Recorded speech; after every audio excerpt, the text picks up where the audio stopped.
Oi, gente, boa tarde. Chegamos finalmente na nossa última aula, né? Então, logo logo vocês se livram de mim. Para finalizar, a gente vai finalizar também com o grupo mais fofo dos animais, né? Que são, para mim, na minha opinião, são os mais bonitos, mais fofinhos. Então, a gente vai ver um pouquinho sobre a classe mamália hoje. Então a classe mamália, né, ela tem várias características que definem esse grupo, que distinguem esse grupo, né? Uma delas, né, é a presença de pelos. E esses pelos, eles servem para diversas funções, né? Então eles podem servir para camuflagem, sinalização de comportamento, né? Então eles podem variar de cor e sinalizar comportamentos até para acasalamento, para o parceiro, para território, né? Então isso pode variar também. Isolamento da água, flutuação, né? Então tem animais que usam o próprio pelo para flutuação. Eles podem ser sensoriais, como por exemplo os bigodes dos focinhos, né? Em gato isso daí é muito evidente, então ele pode ter uma função sensorial. Eles também podem servir para proteção, né? Como por exemplo os espinhos dos ouriços ou porcos espinhos, né? Então eles também servem para proteção. E uma das principais funções, né, que é o isolamento térmico, né? Então ela realmente ela ajuda a esses animais a segurarem o calor, principalmente em ambientes mais frios. Além dos pelos, né, uma outra grande característica que tem nos mamíferos é a presença dos ossículos da orelha média. Eu vou falar isso daí um pouquinho mais pra frente, mas também não vou entrar em muitos detalhes, mas isso está presente nos indivíduos da classe mamália. Também, né, a presença das glândulas mamárias, né, como o próprio nome da classe diz, né, classe mamália. Então, ela é caracterizada pela presença das glândulas mamárias. Aqui nessa imagem, uma mãezinha dando de mamar para um bebezinho, né? Então, a presença da glândula mamária, ela está presente em todos os indivíduos da classe mamália. Além disso, né, os mamíferos em geral eles têm um cérebro grande, bem desenvolvido, são animais extremamente inteligentes, não só os seres humanos, né, nós como mamíferos, mas existem diversos estudos que mostram diversos outros animais, né, que possuem uma inteligência bastante desenvolvida e então se dá graças a esse cérebro grande e bastante desenvolvido. A gente também possui um diafragma, né, que vai auxiliar na nossa respiração. Então, quando a gente põe a mão assim na nossa barriga, né, que a gente consegue respirar fundo, a gente consegue perceber esse diafragma mexendo. E o diafragma, né, é uma característica que está presente em todos os indivíduos da classe mamália e auxilia na nossa respiração. E a outra característica também que define os indivíduos da classe mamália é a presença de uma placenta intrauterina, né? Então, em geral, né, todos os mamíferos são placentários, eles possuem uma placenta intrauterina. Existem alguns animais, né, que o desenvolvimento do embrião ele ocorre só parcialmente, né, na placenta da mãe. E a gente vai ver isso mais pra frente, um pouquinho sobre as particularidades desses animais. Então, os indivíduos, né, da classe mamália, os mamíferos, eles estão presentes em quase todos os ambientes terrestres, né? Então, eles podem ser terrestres mesmo, viver na terra, né? Ou eles podem ser aquáticos, que nem as baleias, os golfinhos. Eles também podem viver em lugares mais frios, lugares mais quentes. Isso pode variar bastante. É um grupo formado por cerca de 5.700 espécies, ele é bastante diverso. Não é tão diverso como outros grupos de vertebrados que a gente já viu, como por exemplo as aves. Então, ele não é o grupo mais diverso dentro dos vertebrados, mas ainda assim ele é bastante diverso. E além da diversidade na quantidade de espécies, né, ele também é bastante diverso em relação ao seu tamanho, a sua forma e a função, né? Então a gente consegue ver aqui, ó, esse morcego, né, é um dos menores mamíferos do mundo, né, já registrado. É um morceguinho bem pequenininho, ele é menor do que o tamanho de um dedo de um ser humano. E aqui na imagem de baixo, né, o maior mamífero, né, que é um mamífero aquático, que é a baleia azul. Então, eles podem variar bastante desde o tamanho, a sua forma, né? Então, eles podem ter formas mais simplesinhas, menos elaboradas e outras mais elaboradas. E a função também, inclusive, na adaptação ao meio que vive, né? Então, a gente consegue ter mamíferos que voam e baleias e golfinhos que nadam e outros animais que andam na terra, como por exemplo os primatas em geral, roedores, felinos. Então isso vai variar bastante em relação ao tamanho, a forma e a função. Uma vez que eu falei do tamanho deles, né, que eles variam muito, então isso varia em relação ao seu peso, né? Então eles podem medir, pesar desde 2 gramas, que nem esse pequeno morceguinho aqui, até 170 toneladas, né? Então isso vai variar muito. E infelizmente, né, ou felizmente, eu não sei dizer se existe um equilíbrio nisso, né? Então, ele é o grupo mais explorado pelos humanos, né? Então, seja para alimentação, né? Então, a gente se alimenta de animais.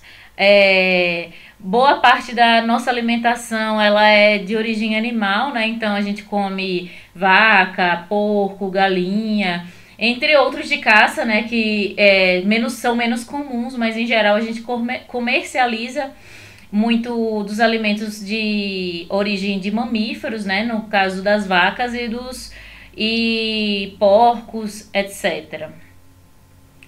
A gente também utiliza muito esses animais para domesticação, seja domesticação dentro de casa, né, como um pet, como cachorro, gato, ou domesticação também para a criação, né, como uma vaca e um porco, carneiros, etc. Então, ele também é utilizado para domesticação. Além disso, né, a gente utiliza roupas, né, de origem animal, então o couro ele é muito predominante na moda, por assim dizer. Então, a gente utiliza roupas a partir de origem animal, a gente também utiliza animal para trabalho, né? O mais comum da gente ver é principalmente o cavalo, que ele é explorado, né, assim, em relação ao uso de carroças e tudo mais.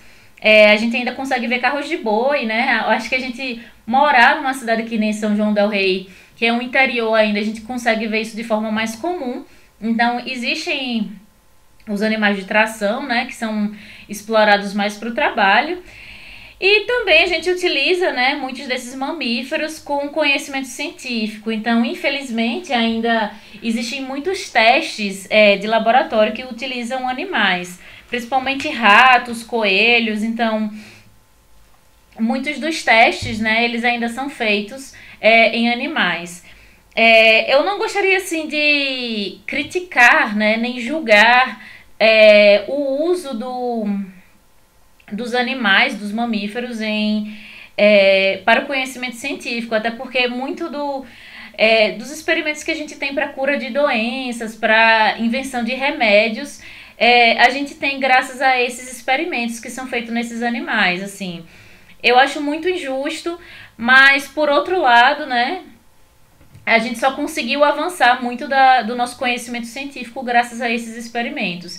Espero que um dia a gente consiga mudar isso sem ter que explorar nenhum animal, né? Mas isso acontece. Além disso, né, existem diversas espécies que estão entrando em extinção. Então, uma vez que os mamíferos ele é um dos grupos mais explorados pelos humanos, isso acarreta também na extinção de alguns desses animais, né? Não só por esses fatores que eu falei, né? Mas existe, por exemplo, a caça esportiva, a caça por preconceito, né? Então, existe também, às vezes, que a gente mata os animais por puro preconceito, por exemplo. Existe algumas lendas, né, por exemplo, de que os morcegos, eles que trouxeram o Covid, assim, né, então é um vírus que veio do morcego, então aí a pessoa já fica com aquele preconceito, assim, não, eu vou matar todo morcego que eu ver, porque ele que causa o Covid, ele que fez a pandemia surgir, e não é bem assim, né, é óbvio que animais selvagens, se você manipula ele da forma errada, ele pode causar doenças para seres humanos, mas eles não são os causadores de todos os males do mundo. Então, Eu acho que esse pensamento, né, preconceituoso, a gente tem que deixar de lado e descartar. Além disso, né, então a gente tem diversos tipos de caça mesmo, caça esportiva, caça predatória. Então a gente tem diversos animais que infelizmente estão entrando em extinção. Há um tempo atrás, né, ainda bem que hoje já não existe tanto isso, mas ainda existe, né? É, há um tempo atrás era moda, por assim dizer, né, de caçadores caçarem, né, felinos como onças, por exemplo, principalmente para poder pegar a sua pele e expor lá na sua casa, botar na sua parede, dizer que você caçou uma onça. Gente, é um absurdo sem tamanho fazer um tipo de coisa dessa. Então, infelizmente, diversas espécies estão entrando em extinção, principalmente pelo egoísmo de nós seres humanos, e a gente tem que ficar atento com isso. Assim como eu falei dos outros grupos, né? Então aqui eu vou falar um pouquinho sobre a filogenia, né, da classe mamália. Então eles fazem parte desse grande grupo de amniotas que eu já tinha falado lá dos répteis e das aves, né? Então eles fazem parte dos amniotas e a classe mamália, ele é um grupo monofilético, né? Ele é um grupo que divergiu aqui, né? Junto com os répteis. Os répteis divergiram em um ramo e, a classe mamália dividiu em outro ramo aqui dentro da grande classe amniota. Então ele é um grupo monofilético. Finalmente a gente tem um grupo monofilético. Então aqui, né, só para poder relembrar aquela coisa do crânio que eu já falei nas aves e também falei nos répteis, né? Então a gente tinha um ancestral que possuía um crânio anapsido, né? Então só para relembrar, o crânio anapsido é um crânio que não apresentava aquelas aberturas temporais, né, nas laterais das têmporas do crânio. Então existia esse ancestral que era anapsido e esse ancestral ele deu origem a dois tipos de crânio, né? Então ele deu origem a indivíduos com crânio sinapsido, que representa os mamíferos, né? Então ele tem um par de aberturas temporais na lateral do crânio. E a gente tem origem, né, ao outro grupo que é chamado de grupo que possuía um crânio diapsido, né, que possuíam dois pares de aberturas temporais, uma abertura mais dorsal e uma abertura temporal mais lateral. Então, esse crânio sinapsido, né, esse ancestral com crânio sinapsido, ele deu origem a todos os mamíferos. E aqui, só para relembrar, né, então a gente tem os primeiros mamíferos. Então, esses primeiros mamíferos, eles eram animais endotérmicos, né? Então, esses animais endotérmicos, eles são capazes de regular a sua própria temperatura, né? E ele tem a ajuda de várias características, né? Como a presença de pelos, glândulas sebáceas, glândulas sudoríparas, e tudo isso ajuda nessa endotermia. Inicialmente eles eclodiam de ovos, né? Então os primeiros mamíferos eles eclodiam de ovos, depois, só posteriormente eles foram se adaptando à viviparidade, né?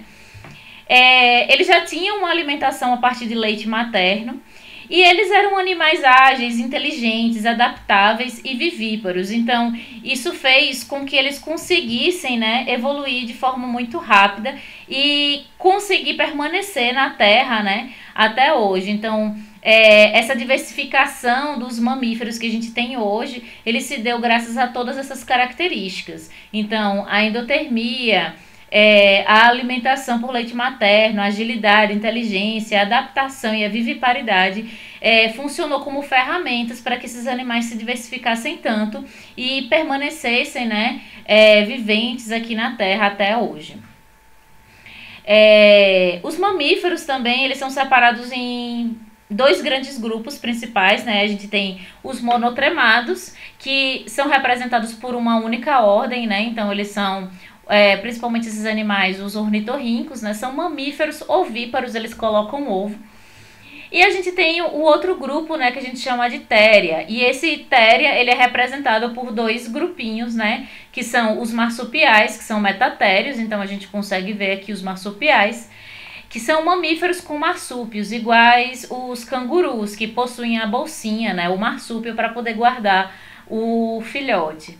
E a gente também tem os placentários, né, que são chamados de eutérios, né? Então divergiu aqui junto com os marsupiais e eles fazem parte desse clado Theria. Em relação às características gerais dos mamíferos, né? Então, como eu já mencionei, eles são animais endotérmicos, né? Então, eles regulam a própria temperatura e também são homeotérmicos. Então, eles têm, além de eles regularem a própria temperatura, eles têm a capacidade de manter essa temperatura estável, né? Esse metabolismo junto com a temperatura estáveis. Então, eles são endotérmicos e homeotérmicos. Uma característica também importante dos mamíferos é a presença de uma orelha externa carnuda. Aqui nessa imagem a gente consegue ver um pouquinho, mas em geral os mamíferos possuem essa orelha externa carnuda. Mamíferos também possuem presença de pelos e glândulas, né? Então todos os mamíferos possuem pelos e glândulas, diversos tipos de glândulas. Existem algumas exceções, como por exemplo as baleias, né? Em geral elas possuem muito pouco pelo ou quase nenhum pelo no corpo, né? Basicamente, na face, no focinho, elas possuem alguns agrupamentos de pelos, mas isso são exceções. Em geral, os mamíferos todos apresentam pelos. A gente também tem pálpebras móveis, né? Então, todos os mamíferos, né? Aqui a gente consegue ver nessa imagem, apresentam pálpebras móveis, a gente consegue piscar nossos olhos. Além disso, né, a gente tem dentição difiodonte, que é a presença de 2 estágios de desenvolvimento de dentes, né? Então, a gente, quando é criança, a gente tem o dente de leite, né, que é um dente que não é permanente. E, posteriormente, né, a gente tem os nossos dentes permanentes, né? Então, aqueles dentes de leite, eles caem. E aí surgem novos dentes, né, que são os nossos dentes permanentes. Então, isso é chamado de dentição difiodonte. E a gente também tem dentição heterodonte, né? Então, a gente tem vários tipos de dentes com diversas funções também. Então, aqui, ó, nessa imagem a gente consegue ver os dentes da frente, eles já são diferentes. Eles também têm os dentes caninos e também tem os dentes molares, cada um com uma forma diferente e com uma função diferente. Então, mamíferos em geral, eles possuem dentição difiodonte e heterodonte. Outras características também dos mamíferos, né? Eles apresentam um encéfalo bastante desenvolvido, né? Então, não só os seres humanos, como também os outros grupos animais, eles apresentam esse encéfalo bastante desenvolvido, um olfato bastante desenvolvido, orelha média com esses 3 ossículos que eu tinha mencionado anteriormente, né? Então, a gente tem os ossículos principais da orelha média, que é o martelo, bigorna e estribo, que conferem uma audição bastante aguçada pra gente. O sistema excretor é feito pelos rins metanéfricos, né? E o principal excreta nitrogenado é a ureia. A gente também possui um diafragma muscular que ajuda na ventilação dos pulmões, né? Então isso também é uma das características dos mamíferos. E a gente possui também um sistema circulatório fechado. Então a gente possui um coração com 4 câmaras e não há junção do sangue venoso com o sangue arterial. A gente também tem algumas adaptações estruturais. Então, entre os mamíferos, né, as principais adaptações estruturais que surgiram, né, uma das principais é a presença da pele, né? Então, a gente tem uma derme e uma epiderme, né? Nossa pele, ela pode ter várias texturas e ser de várias formas. Então, ela pode ser mais fina quando elas são protegidas por pelo, né? Então, camadas de pele que são protegidas por pelos normalmente é uma camada mais fininha, já que ela já tem essa proteção, né, dos pelos. E ela também pode ser mais espessa em locais com muito contato. E aí, nessas camadas que possuem muito contato, pode haver uma deposição de queratina, como por exemplo na sola dos nossos pés, que a gente caminha e pisa muito, tem bastante contato, a gente tem menos pelos e consequentemente a gente tem uma pele mais espessa. E a queratina, né? A queratina é uma proteína, ela é super importante na pele da gente e ela também está na composição principal de vários elementos da nossa pele, como por exemplo as unhas, as garras de diversos animais, os cascos dos cavalos e os pelos da gente também. Então a queratina ela é predominante na pele, na composição de diversos de diversas partes do corpo dos mamíferos. Então, em relação à pelagem, né, a gente pode ter subpelos, né? Os subpelos, eles podem ser mais densos, macios e isolantes térmicos, né? Então, são pelos que servem mais para isolar e, por isso, eles precisam ser mais densos. E a gente também tem os pelos guarda, né, que são pelos mais ásperos, também mais longos, e eles protegem contra desgaste e possuem normalmente uma coloração. A pelagem, ela pode ser bastante reduzida nos humanos, né? Então a gente consegue perceber que no nosso corpo ele é bastante reduzida, sendo mais concentrada em algumas partes, né? Como principalmente o cabelo da gente, né? Nas baleias, como eu já tinha mencionado anteriormente, ele é mais restrito ao focinho. Em geral, as baleias não têm muitos pelos, ela é restrita aos focinhos. E existem também animais que sofrem trocas periódicas de pelagem, né? Então aqui nessa imagem eu trouxe uma raposinha, né? Então aqui na época do primavera ela tá assim marronzinha, né? Então ela tem uma pelagem menos densa, que já que ela não vai precisar proteger do frio, né? E também com a coloração que se adapta mais ao ambiente. E na época de inverno, né, ela troca essa pelagem e aí ela confere uma pelagem mais densa, né, que vai servir como isolante térmico e também totalmente branca, né, que ela vai fazer com que ele consiga se camuflar no ambiente cheio de neve. Então, diversas pelagens elas passam por trocas periódicas. Algumas espécies até de animais domésticos passam por essas trocas periódicas, né? Então, às vezes, algumas raças de cachorro, alguns gatos, eles também podem passar por essas trocas periódicas de pelagem. Inclusive, nossos próprios pelos do corpo, né? A gente consegue perceber que nosso cabelo, ele cai constantemente e ele surge novos cabelos, novos pelos constantemente. Com exceção daquelas pessoas que têm calvície, né? Que, infelizmente, essa pelagem não surge de novo. Mas, em geral, até nós humanos trocamos periodicamente nossa pelagem. Essa pelagem também ela pode estar modificada em alguns animais, né? Como, por exemplo, ela pode ser modificada em espinhos, né? Como a gente consegue ver aqui nos ouriços. Então, ele serve principalmente para proteção. Então, elas são modificadas em espinhos. E elas também podem ser modificadas em vibriças, né? Vibriças são esses bigodes do gato, de diversos animais. Então, ele tem principalmente um sentido tátil, ele serve como um sensor tátil. Então, nos gatos principalmente, né, os gatos utilizam muito, né, a parte sensorial do bigode, da vibriça, para poder saber onde ele consegue passar ou não. Então, ele é um parâmetro se o gato consegue atravessar, por exemplo, uma grade, uma cerca, através da largura, né, do tamanho dessas vibriças. Então, em diversos animais, eles vão ter essa função de sentido tátil. Então, as vibriças também são pelos modificados com função de sentido. Outra adaptação estrutural presente em diversos animais é a presença de cornos e chifres, né? Então, os cornos verdadeiros, eles são estruturas com revestimentos ocos de epiderme. E essa epiderme é queratinizada, né? Eu falei que a queratina ela é bastante presente na pele de diversos animais. E eles possuem um centro ósseo projetado a partir do crânio, né? Os cornos verdadeiros, em geral, eles estão presentes na família Bovidae, né? Então, boi, vaca, eles podem ter chifres. Eles não são trocados e não são ramificados, então provavelmente vocês não verão um boi ou uma vaca com os cornos, né, ramificados. E eles estão presentes em ambos os sexos, então tanto as fêmeas quanto os machos podem ter cornos.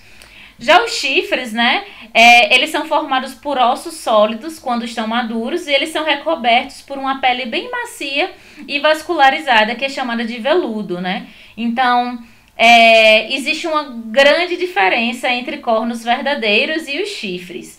E os chifres, eles estão presentes principalmente na família Cervidae, né? Então, os veados, os alces, eles possuem chifres e não cornos. Do mesmo jeito que as vacas, os bois e os caprinos, eles possuem cornos e não chifres.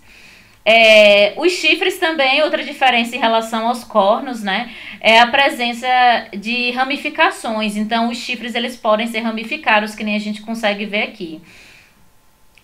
Eles também podem cair após a estação reprodutiva, né? Então, a principal função desses chifres é a atração na hora da reprodução. Então, se passou a estação reprodutiva, esses chifres eles podem cair. E aí, eles podem surgir, né, mais robustos na próxima estação reprodutiva. Então, esses chifres eles podem cair, né? Eles caem após a estação reprodutiva e eles surgem no ano seguinte, quando esses animais estão prontos para se reproduzir novamente. E eles estão presentes apenas nos machos. Então, enquanto os cornos eles podem estar presentes nas fêmeas e nos machos, os chifres eles estão presentes apenas nos machos. Outra adaptação estrutural dos mamíferos é a presença de glândulas de tegumento, né? Então, o corpo dos mamíferos possui diversos tipos de glândulas, né? Essas glândulas, em geral, elas são derivadas da epiderme, mas, em geral, elas estão imersas na derme. Então, elas têm origem epidérmicas, mas podem estar inseridas na região dérmica. Então, eu trouxe aqui alguns exemplos, né, de glândulas que a gente tem na epiderme, glândulas de tegumento. Então, a gente tem glândulas sudoríparas, glândulas odoríferas, glândulas sebáceas e glândulas mamárias. As sudoríparas, elas podem ser de dois tipos. Então, podem ser sudoríparas écrinas, que servem principalmente para regulação de temperatura. E elas também podem ser apócrinas, né, que estão mais relacionadas com os ciclos reprodutivos. A gente também tem as glândulas odoríferas, né, que servem principalmente para comunicação, né, então isso já foi muito perdido, principalmente nós em seres humanos, mas em muitos animais eles utilizam essas glândulas odoríferas, né, para poder sinalizar a comunicação entre familiares daquela determinada espécie, ou sinalizar que está pronto para reprodução, ou marcar território. Então as odoríferas elas servem para comunicação. A gente também tem as glândulas sebáceas, né, que elas servem principalmente para revestimento, para manutenção da pele, né? Então ela serve para depositar, por exemplo, gordura, para evitar ressecamento da pele. Então as glândulas sebáceas elas servem principalmente para manter essa manutenção da pele. E as glândulas mamárias, né, que eu acredito que sejam uma das adaptações estruturais mais importantes dentro dos mamíferos, elas servem principalmente para a produção de leite. Em geral, né, as fêmeas dos mamíferos, elas possuem mamilos, né, que fazem com que os seus filhotes consigam se alimentar a partir desse leite produzido nas glândulas mamárias. Mas alguns animais, como por exemplo os monotremados, eles não possuem mamilos, mas eles possuem glândulas mamárias. Então eles secretam esse leite, né, através da própria pele, né, e esses filhotes, né, os seus filhotes dos monotremados, eles conseguem lamber esse leite, né, no corpo da mãe. E assim, a mãe ela consegue alimentar seus filhotes da mesma forma. Mas, em geral, todos os mamíferos eles apresentam glândulas mamárias, mas nem todos apresentam mamilos, né? No qual o filhote ele vai conseguir mamar e sugar o leite. Alguns eles simplesmente secretam através da pele. Em relação à alimentação, né, então os mamíferos eles possuem diversas fontes de alimentos, né, então eles podem ser carnívoros, herbívoros, onívoros. Então existem diversas fontes de alimentos e dependendo do hábito do animal, isso vai variar bastante. E existem também diversas adaptações fisiológicas e morfológicas para que eles consigam se alimentar. Então isso daí também vai variar de acordo com a sua adaptação fisiológica e morfológica, né? Então aqui nessa imagem, né, a gente consegue ver, a gente teria um primeiro ancestral, né? Então esse primeiro ancestral ele seria insetívoro com dentição bastante generalizada. E a partir desse primeiro ancestral, né, insetívoro, surgiram as outras adaptações, né, para a alimentação. Então surgiram a dentição própria para herbívoros, né? Então essa dentição, essa posição do maxilar, do crânio, tudo foi modificado para que ele conseguisse se adaptar à sua alimentação. Então a gente tem os roedores, a gente tem os pastadores. A partir dos insetívoros também surgiram os carnívoros, né? Então os carnívoros, eles apresentam esses dentes, os caninos, né? Bastante adaptados para cortar a carne, né? Então, a partir também desses insetívoros, né? Então, a gente já tem outros tipos de insetívoros, como, por exemplo, os tamanduás. Os tamanduás, eles não possuem dentição completa, né? Eles, na verdade, lhe perderam a maior parte dos dentes, mas não é necessário para a alimentação dele, né? Já que eles sugam as formigas e eles conseguem se alimentar do mesmo jeito. Também divergiu os frugívoros, né? Como os morcegos, que comem frutos, os onívoros, como os saguis, como nós mesmos, né, seres humanos, somos onívoros. A gente também tem os piscívoros ou comedores de plâncton, como os golfinhos. Então ele também já tem um crânio, maxilar e a dentição toda projetada para isso. Então diversas adaptações morfológicas e fisiológicas ocorreram para que para o modo de vida e o modo de alimentação de cada tipo de animal dentro dos mamíferos. E outra coisa importante também, né, que eu já mencionei anteriormente, é a presença da dentição heterodonte, né, que está presente nos mamíferos, e essa dentição heterodonte, né, cada dente, né, cada grupo de dente vai desempenhar uma função diferente. Então a gente tem os incisivos, né, que servem para pequenos cortes, os caninos servem principalmente para perfurar, os premolares e os molares que servem tanto para cortar, esmagar e para triturar. Então existe essa variação. Em relação à reprodução, né? Então, a reprodução dos mamíferos é uma reprodução sexuada, né? Fertilização interna. Os machos estão quase sempre férteis. As fêmeas, elas ficam férteis em períodos específicos, né? Então, a gente chama esse período específico que elas estão férteis de ciclo estral. E quando elas estão nesse ciclo estral, né, então a gente diz que elas estão no cio ou no estro. E alguns animais, né, algumas fêmeas, elas podem ser monoestriais, né, então significa que elas entram no cio apenas por um curto período no ano, né, então uma vez por ano, por um curto período, né, então cães, raposas, morcegos, eles têm um cio monoestrial. Ou também tem outras fêmeas, né, que são poliestriais, que elas podem ter vários cios, né, vários períodos de estro ao longo do ano, como por exemplo os camundongos, esquilos, diversos mamíferos mais tropicais, inclusive os seres humanos e os primatas em geral. Então, poliestriais significa que ele entra no cio, né, ou no estro diversas vezes ao longo do ano.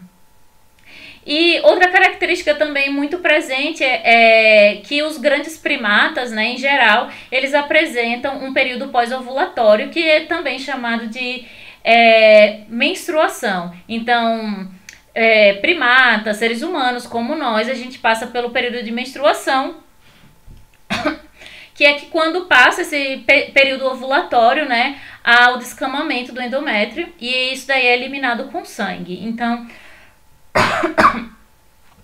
existe esse período pós-ovulatório, principalmente nesses grupos de grandes primatas dentro dos mamíferos. Além disso, né, existem alguns padrões reprodutivos, né? Em geral, os monotremados, eles são ovíparos. Nos monotremados, né, esse grupo ele inclui principalmente os ornitorrincos e as équidinas, e são animais que põem ovos muito semelhantes aos dos répteis, né, de onde nascem os minúsculos embriõezinhos, e aí eles conseguem se deslocar para uma bolsa, né, eles também têm uma bolsa, e aí eles vão conseguir terminar o seu desenvolvimento lambendo o leite produzido pela mãe. Então, esses animais, eles não têm, né, o mamilo, que nem eu tinha falado anteriormente, e aí eles vão lamber o leite que é produzido pela mãe, saltado através da pele. E os marsupiais, né, que são esses grupos aqui que tem os cangurus, né? Eles são vivíparos, mas eles possuem uma bolsa, um marsúpio, né? Então, no caso dos marsupiais, os filhotes, eles não têm o desenvolvimento completo na placenta da mãe, né? Então, os filhotes, né, os embriões, eles nascem prematuros, né? E aí eles se desenvolvem, o resto do desenvolvimento do embrião no interior da bolsa do marsúpio, né, da mãe aqui. Então, em geral, eles nascem bastante prematuros e completam o desenvolvimento no marsúpio. E os placentários, né, que é a maior parte dos mamíferos, né, então os mamíferos placentários, eles são exclusivamente vivíparos, né, e eles possuem uma placenta, né, onde o embrião ele vai se alimentar e se desenvolver até o momento do nascimento. Então, ele já nasce um filhote, né, já completamente desenvolvido, e ele fica ali no interior da barriga da mãe até ele conseguir todos os nutrientes e ele conseguir estar totalmente formadinho para a hora do nascimento. E é isso, gente. Nossa aula de hoje é isso. Espero que vocês tenham gostado. Mais uma vez eu repito que qualquer dúvida que vocês tiverem, podem me escrever, me mandem e-mail, anotem, não fiquem com dúvidas. E é isso. Se precisarem de qualquer coisa, podem me escrever. Um abraço a todos.